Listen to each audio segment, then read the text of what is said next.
ஆசீர்வாதம் வாழ்க பல்லாண்டு நீரோடு வாழ்க தீர்க்காயுமான மம நிர்மாணசிய சரதுரும்ப தீவிரத்தைய ஆயுர் ஆரோக்கிய ஐஸ்வர்யாம் அபிஷிக்த சகல காரியம் ஜெயப்பிராப்தியம் ஆயுஷ்மான் பல உங்களுக்கு கிடைக்க வேண்டிய நன்மைகள் எல்லாம் உரிய நேரத்தில் உங்களை வந்தடைந்து பிரகாசமான எதிர்காலம் கொண்டிருக்கும் இந்த ஆண்டு உங்களுக்கு எல்லா வெற்றிகளையும் கொடுக்கக்கூடியதாக நீங்கள் எல்லாருடைய விவேகமான ஆசீர்வாதங்கள் காலம் வாழ்க நோய் நொடி இல்லாமல் வளர்க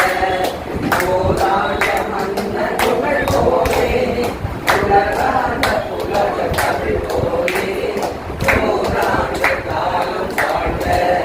நோய் நொடி இல்லாமல் வளர்க எல்லா வளங்களுடன் எல்லாருக்கும் விவேகமான ஆசீர்வாதம் எல்லாத்தையும் சொல்லாமா 1 2 3 இனிய தமிழ் புத்தாண்டு வாழ்த்துக்கள். அவங்க 10 மணிக்கு ப்ரோக்ராம் பண்ண போறாங்க. இந்த 2 சைட்ல இது போட்டு நடுவில்